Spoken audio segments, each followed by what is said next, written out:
Cris de mouettes, vent salé, imprégné de la fumée des feux de camp. Sur la côte de l'Atlantique Nord, où même en été le souffle de la glace ne quitte pas l'air, des hommes vêtus de fourrure découpent la viande avec de longs couteaux. 9 mois sans prise fraîche, sans chasse, sans la moindre chance de trouver de la viande fraîche, et pourtant ils survivent. Comment ? Pourquoi un morceau de viande suspendu sous le toit de leur maison ne pourrissait-il pas même au printemps ? Et que savaient ces guerriers sur la conservation des aliments que la plupart d'entre nous ignorons aujourd'hui ? La réponse est cachée dans leur maison enfumée et dans un mot simple mais génial. Des archéologues ont découvert sous les colonies vikings en Islande et sur les côtes de Norvège des traces d'os fumés, des traces datant de siècles où la viande était conservée non pas au froid, mais dans la fumée. Ces découvertes confirment que les Vikings maîtrisaient une méthode qui leur permettait de conserver la viande jusqu'à 9 mois, et ce, sans aucun glacier ni grotte. Les historiens écrivent que cette technologie était si perfectionnée que la viande restait comestible, même après de longues expéditions maritimes. Ils appelaient ces provisions du mot hengdigjöt, littéralement « viande suspendue ». Ce terme est devenu le symbole de leur survie culinaire. En substance, c'était de la viande séchée et imprégnée de fumée à tel point que le temps cessait d'avoir prise sur elle. Imaginez, non, ressentez, l'odeur de la fumée de pain pénétrant la chair, les gouttes de graisse grésillant sur les pierres chaudes. Ce n'est pas juste de la nourriture, c'est une armure contre l'hiver. Chaque morceau pendait sous le toit de la longue maison où le foyer ne s'éteignait jamais. À l'intérieur, il faisait sombre, humide et enfumé. Mais c'est précisément dans cet air étouffant que naissait l'espoir du printemps. Pour obtenir un tel résultat, il fallait une compréhension de la nature du feu et du vent. La maison viking était conçue comme un organe respiratoire. La fumée montait vers le toit et enveloppait la viande, ne laissant aucune chance aux bactéries. Ainsi se créait l'effet d'une fumerie naturelle. En substance, toute leur maison se transformait en un réfrigérateur de fumée, mais ce n'était là que la première couche de leur secret. Car les Vikings ne se contentaient pas de faire sécher la viande, ils maîtrisaient les éléments. Ils savaient qu'une chaleur trop forte tuerait le goût et qu'une chaleur trop faible ne protégerait pas. C'est pourquoi ils choisissaient des bois aux arômes particuliers, le plus souvent le bouleau ou le genévrier. Le genévrier d'ailleurs agissait comme un antiseptique naturel. Ces résines non seulement conféraient à la viande un goût amer doux, mais elles tuaient aussi les bactéries. Cette méthode n'était pas un simple moyen de conserver la nourriture. C'était un rituel. La viande pendait à côté des armes, séchait au-dessus de la même fumée qui réchauffait leurs enfants. Dans ces volutes de fumée se confondaient la vie et la mort, le chaud et le froid, la force et la survie. Mais comment déterminait-il quand la viande était prête? Étonnamment, il ne se fiait pas au temps, mais au son et à l'odeur. Les anciens disaient « quand la viande cesse de goûter et commence à chanter », c'est ainsi qu'ils appelaient le moment où la fumée pénétrait entièrement les fibres. Il semble aujourd'hui impossible de passer l'hiver sans réfrigérateur, mais les Vikings le faisaient année après année. Leurs maisons devenaient des usines de survie où chaque planche, chaque fissure du toit faisait partie du système. Et pourtant, le fumage n'était qu'un début. Car toute la viande ne pouvait pas être conservée dans la fumée et la mer ne donnait pas toujours du poisson. Alors les Vikings avaient recours à une autre méthode, encore plus ancienne, la conservation par la force du vent et du sel. Et c'est là, à la frontière entre la terre et la mer, qu'ils ont inventé ce qui deviendra plus tard le symbole du goût nordique et de la résilience guerrière. Sur la côte grise de la mer du Nord, le vent fouettait comme s'il voulait arracher la peau. Le Viking se tenait à genoux dans l'eau glacée et jetait à la mer des morceaux de viande abondamment recouverts de sel. Non pas pour faire un sacrifice aux dieux, mais pour la vie. Le sel était leur deuxième arme contre la pourriture, leur chimie avant l'apparition de la chimie. Ils l'appelaient vitagule, l'or blanc. Et ce n'était pas une exagération poétique. Le sel coûtait plus cher que l'argent et chaque grain pouvait décider du destin d'une colonie entière. Les historiens écrivent que dans les villages du Nord, le sel était extrait en faisant évaporer l'eau de mer dans des récipients en argile. Ce processus était long et demandait des efforts considérables. Plusieurs jours auprès du feu pour obtenir seulement une poignée de cristaux blancs. Le sel ne conservait pas seulement la viande, il la transformait en une réserve d'énergie solide et parfumée, capable de durer des mois, même par temps chaud. Des découvertes archéologiques à York et Trøndelag montrent des traces de grandes fosses à sel et de chaudrons carbonisés. Preuve que les Nordiques ne savaient pas seulement travailler le sel, mais le faisaient à une échelle industrielle. Les Vikings utilisaient une méthode qu'ils ont plus tard appelée salage à sec. Des morceaux de viande étaient disposés en couches, saupoudrés de sel et laissés dans des fosses tapissées de pierres. Après quelques jours, la viande commençait à pleurer, à libérer de l'humidité qui s'infiltrait dans la terre, laissant une texture dense et élastique. Ce processus, ils l'appelaient blood draining, ce qui peut être traduit par saignement de la viande. Et si le fumage apportait la fumée et l'arôme, le sel apportait l'éternité. L'image sensorielle ici est presque douloureuse. L'odeur lourde du sel, la peau mouillée figée par le froid, les doigts brûlés par la saumure. Le sel rongeait non seulement la viande, mais aussi les mains. Mais c'était l'odeur de la confiance, l'odeur du pouvoir sur la mort. Quand la mer était prise par la glace en hiver, quand le bétail avait été abattu depuis longtemps, c'était précisément ces couches salées qui devenaient le salut. Le terme sans lequel on ne peut comprendre cette étape est lactobactérie. Aujourd'hui, nous savons que c'était précisément elles, des micro-organismes bénéfiques qui supplantent les dangereux, qui commençaient à agir dans la viande lors d'un salage correct. Mais pour les Vikings, c'était de la magie. Ils voyaient que la viande, après avoir reposé dans le sel, ne se gâtait pas, et croyaient que le sel aspirait le mal. Dans leur mythologie, le sel était souvent associé à la pureté. Ce n'est pas par hasard qu'ils en saupoudraient les lieux de sacrifice pour apaiser les dieux. Cependant, le sel était une rareté. Et alors, le vent entrait en jeu. Sur les falaises côtières, où les pêcheurs étendaient leurs filets, on pouvait voir des rangées de viande suspendues à des perches en bois. Le vent la séchait, la transformant en ce que l'on appellerait plus tard de la viande séchée. Dans le Nord, cette méthode était appelée skerpigiot, littéralement viande piquante. Elle pendait pendant des semaines, oscillait au vent, noircissait, devenait dure comme la pierre. Mais à l'intérieur, elle conservait sa graisse et son goût. Selon les données archéologiques trouvées en Islande, les Vikings construisaient des granges spéciales sans murs, ouvertes au vent mais protégées de la pluie. La viande y pendait jusqu'à 6 semaines. La nature faisait le reste. Pas d'additifs, pas de technologie. Juste l'air, le soleil et la patience. C'était le premier réfrigérateur sec du monde. Leçon que chaque enfant ayant grandi dans ces maisons a mémorisé, le bruissement des morceaux suspendus. Lorsque le vent passait à travers eux, ils émettaient un cliquetis sourd.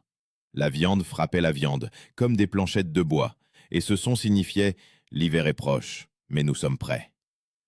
La viande séchée n'était pas seulement de la nourriture, c'était une unité stratégique. Lors des expéditions, quand les navires vikings partaient pour des mois, c'était précisément ces provisions qu'ils emportaient. Un morceau pouvait peser moins d'un demi-kilo, mais donnait de la force pour une journée entière. Les guerriers l'enveloppaient dans des tissus de laine pour qu'il ne s'imprègne pas d'humidité et le mangeaient directement sur les rames, quand il n'y avait pas le temps d'allumer un feu. Des études modernes montrent que la teneur en protéines d'une telle viande était presque 30% plus élevée que celle de la viande fraîche. Autrement dit, plus elle pendait longtemps, plus elle devenait nutritive.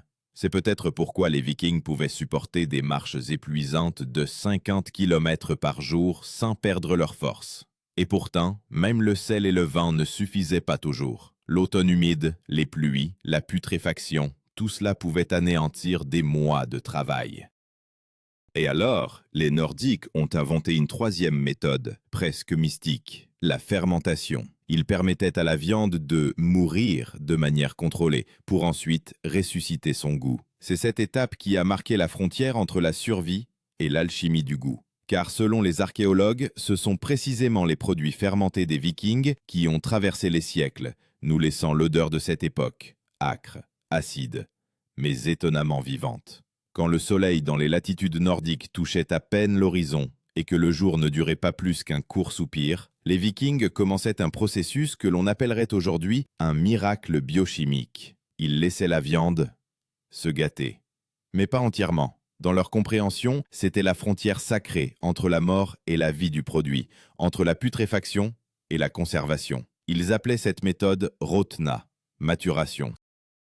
De nos jours, les scientifiques l'appelleraient fermentation. Les historiens écrivent que c'est ce processus qui était à la base du célèbre plat islandais akarl, le requin fermenté, ainsi que du skata, la raie maturée.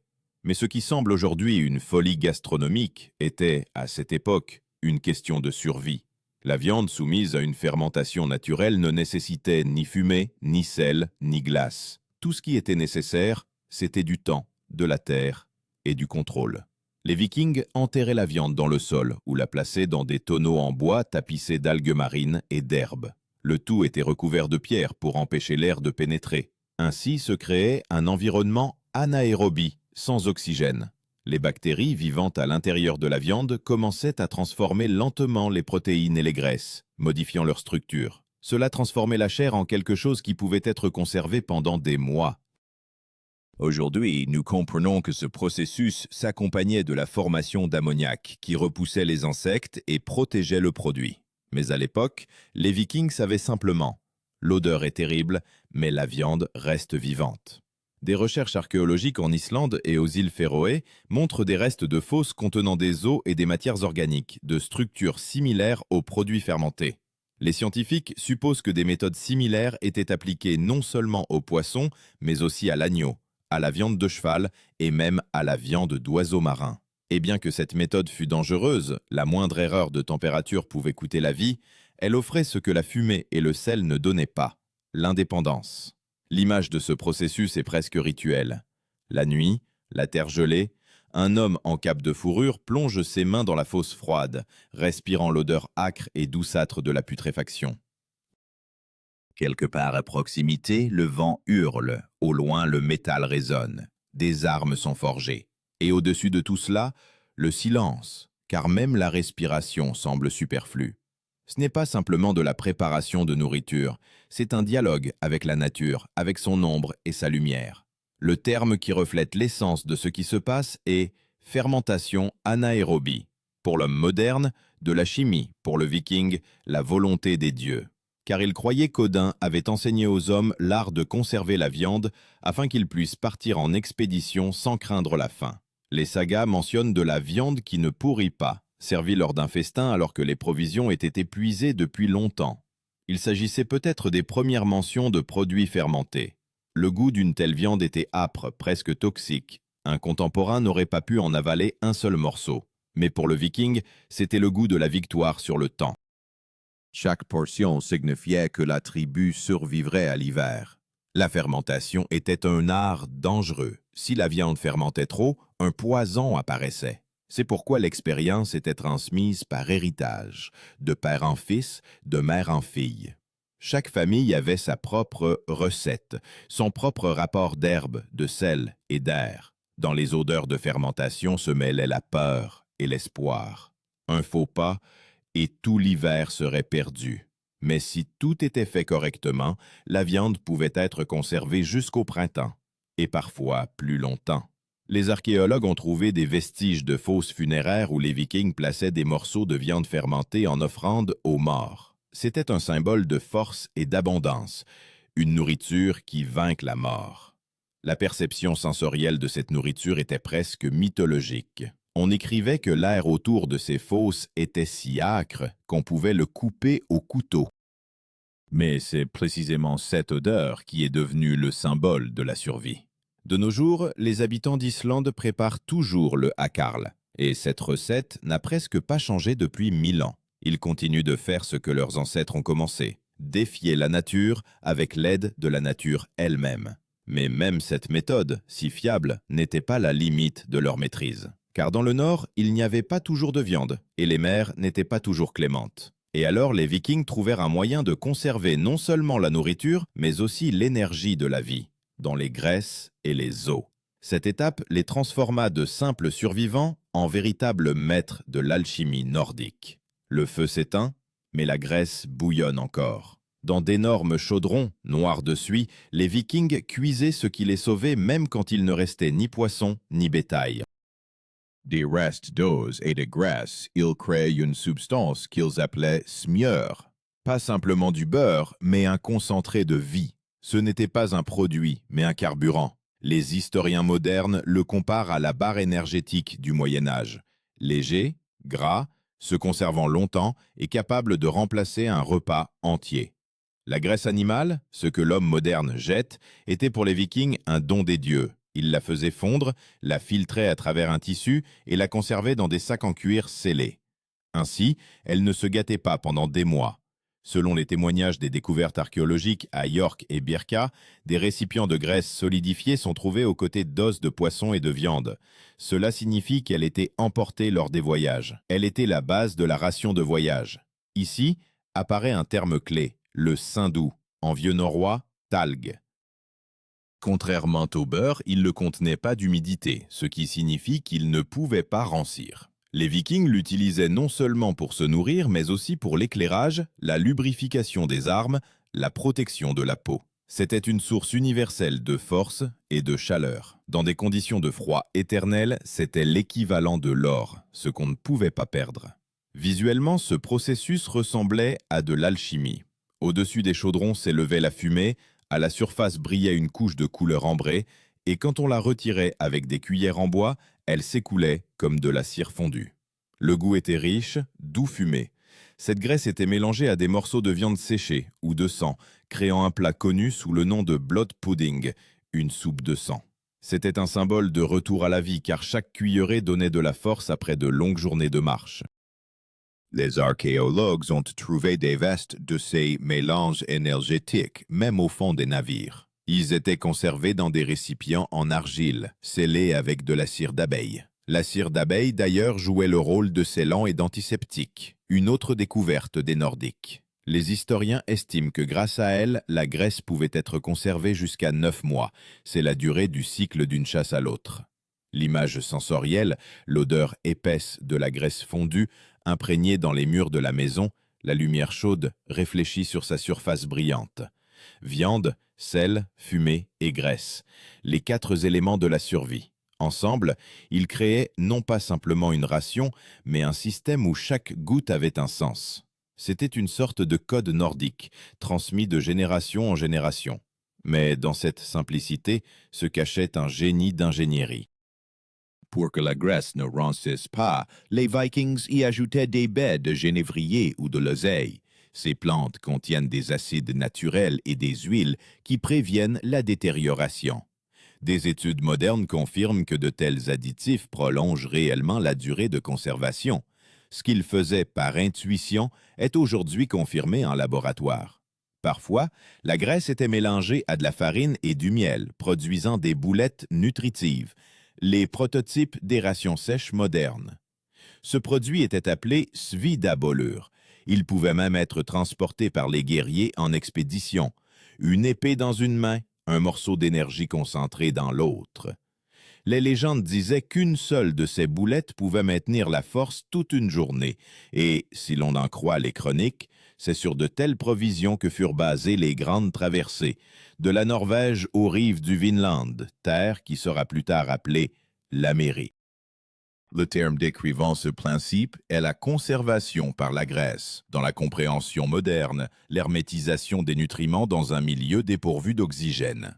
Pour les Vikings, cela s'apparentait à de la magie, car le feu, après avoir ôté la vie à la bête, la redonnait maintenant, sous forme d'un élixir brillant et aromatique. Mais derrière toutes ces techniques se cachait une grande idée, l'équilibre entre les éléments. Ils savaient que si l'on mettait trop de sel, la viande deviendrait une pierre. Si l'on donnait trop de fumée, on perdrait le goût. Si l'on brûlait trop la graisse, on perdrait la vie. Ce n'était pas un ensemble aléatoire de techniques, c'était une philosophie de survie construite sur la précision et le respect de la nature. Et alors, quand leurs navires s'éloignaient dans le brouillard et que les maisons restaient vides, la viande pendait toujours aux traverses sous les toits. Elle tintait au vent, comme des clochettes de bronze. Chaque son signifiait une chose. Même si la mer ne ramenait pas les hommes, leur famille ne mourrait pas de faim.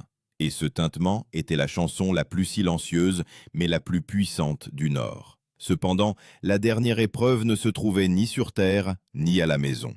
Elle les attendait en pleine mer, où le temps s'étirait à l'infini et où l'espoir pouvait périr à cause d'une seule vague. Là, Au milieu du froid et de l'obscurité, les Vikings mettaient définitivement à l'épreuve leur connaissance. Quand la viande, la fumée et la graisse devenaient non pas simplement de la nourriture, mais la frontière entre la vie et la mort. Nuit, tempête. La mer rugit comme une bête, et les vagues frappent les flancs en bois du drakkar. Dans la cale, l'obscurité, l'humidité et l'odeur de sueur, de fumée et de graisse. Ce n'est pas un arôme, c'est un témoignage de survie. Ici, sous le pont, gisent des sacs de viande enveloppés dans du tissu, des récipients de graisse soigneusement scellés à la cire et des bottes de poisson séchées, cliquetant comme des os. Ces provisions sont le résultat de mois de travail et chaque miette compte. Les Vikings savaient, si la nourriture se gâtait, la mort viendrait avant l'ennemi. Les voyages vikings duraient des semaines, parfois des mois. Les historiens notent que lors des voyages vers les côtes de Grande-Bretagne ou d'Islande, chaque guerrier recevait environ un demi-kilogramme de viande ou de poisson par jour. Et ce n'était pas un produit frais. Tout était séché, salé, imprégné de fumée ou de graisse. Mais c'est précisément cette viande, lourde, dure, presque inodore, qui leur donnait la force de ramer pendant des heures et de se battre lorsque le navire touchait une terre étrangère. Le terme qui décrit précisément leur ration est « ration de combat ». Les armées modernes utilisent ce terme pour un ensemble de vivres destinés aux longues campagnes. Pour les Vikings, c'était leur propre équivalent ancien, un système méticuleusement conçu où tout était interconnecté. Le sel, un conservateur, la fumée, un antiseptique, la graisse, une source d'énergie, la viande séchée, une base protéique. Tout est simple, et c'est en cela que réside le génie. Les archéologues ont trouvé des restes de tonneaux et de sacs en cuir sur les sites de mouillage de navires près de Roskilde et dans la région de Zeeberg. L'analyse a révélé des traces de sel et de graisses animales. Ce ne sont pas de simples artefacts, ce sont des traces d'une stratégie. Même en mer, les Vikings créaient un écosystème alimentaire fermé. Le feu, l'air, l'eau et la terre. 4 éléments transformés en outils de survie. L'image sensorielle de leur vie en mer peut presque être entendue. Le grondement des vagues, le grincement des cordes, le claquement des avirons, l'odeur de la viande salée réchauffée sur les braises. Ils mangeaient directement sur le pont, mordant dans des morceaux durs comme la pierre, les arrosant d'eau de mer ou d'hydromel. Chaque morceau était un souvenir de la maison, du plafond enfumé et des enfants attendant le printemps. La nourriture n'était pas seulement un soutien pour le corps, elle les liait à la terre, au passé, à leurs dieux. Selon diverses sources, lors de leurs longues expéditions, les Vikings préparaient un mélange spécial de viande pilée, de graisse et de baies. C'était quelque chose entre une pâte et du pain. Ils l'appelaient rakadir, la chair de la bête. On pouvait le manger froid et il donnait de la force, même en pleine tempête. C'était une nourriture que les épouses préparaient à la maison et que les maris mangeaient à la guerre. La tradition conservée raconte qu'un tel mélange était placé dans des récipients rituels, envoyant les guerriers morts au Valhalla. Même la mort, le Viking ne la concevait pas sans la nourriture préparée par les siens. Ces provisions étaient leur armure contre le temps. Quand la tempête entraînait les navires dans les eaux glacées, la viande et la graisse devenaient le dernier rappel de la vie. Le gel n'effrayait pas les Vikings, c'était le vide qui les effrayait. Mais ils avaient trouvé un moyen de transformer le froid lui-même en allié. À bord, ils suspendaient la viande directement au gréement et le vent la séchait encore plus. Ainsi, le navire devenait le prolongement de leur maison, une fumerie mobile. Les reconstructions archéologiques montrent que la température sous le pont restait suffisamment basse pour que les produits ne se gâtent pas. Cela prouve que leur navire était conçu non seulement pour le combat, mais aussi pour le stockage à long terme des provisions. Chaque fente, chaque planche travaillait pour la survie. Et pourtant, même de telles mesures ne suffisaient pas toujours. Il y eut des années où la viande pourrissait, où la graisse devenait amère, et où le sel était emporté par la tempête. Alors, il fallait recourir à des mesures désespérées. Manger des lanières de cuir, des os broyés, des cendres de feu de camp mélangées à de l'eau.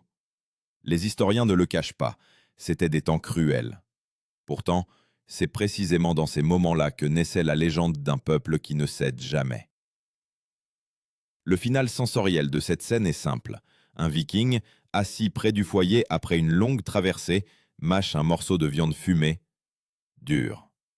Ses mains sont cicatrisées, sa barbe imprégnée de sel, ses yeux fatigués mais vifs. Il a tout surmonté, le froid, la faim et la tempête.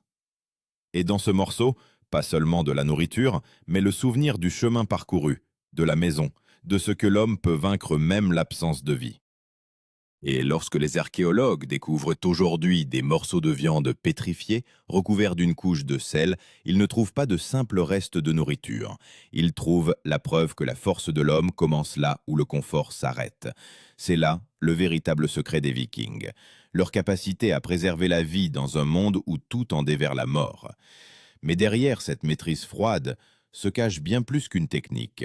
Leur capacité à conserver la viande est le reflet de leur philosophie. Et pour comprendre comment cette philosophie a changé le destin du Nord, il faut voir ce qu'il en reste aujourd'hui. Non pas dans les musées, mais en nous-mêmes.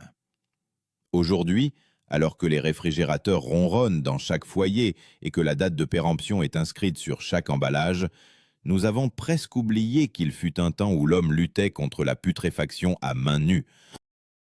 Pour les Vikings, la conservation de la viande n'était pas seulement de la cuisine, c'était une forme de foi, leur dialogue avec la nature, où chaque morceau fumé, chaque pincée de sel signifiait une victoire sur la mort. Les archéologues disent que le secret des Vikings est simple, non pas le froid, mais l'équilibre. Le feu donnait l'arôme, le sel, la pureté, le vent séchait, la graisse protégeait.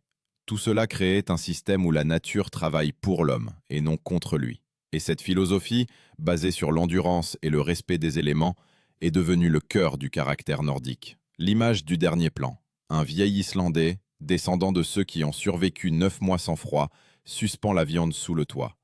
L'odeur de fumée est la même, le son du vent est le même. 1000 ans se sont écoulés, et la recette est restée. Le goût de l'ancienne peur et de l'ancienne force. Et maintenant, quand tu ouvres le réfrigérateur pour prendre un morceau de viande, demande-toi, pourrais-tu survivre sans lui? Pourrais-tu passer l'hiver en ne comptant que sur la fumée, le sel et le vent? Car c'est ainsi, pas à pas, que ces hommes ont bâti une civilisation au bout du monde, et prouvé que celui qui n'a pas peur de regarder la mort en face est capable de survivre. Ainsi se termine l'histoire de la viande qui a survécu à l'hiver. Mais en réalité, c'est l'histoire de l'homme qui a vaincu le temps.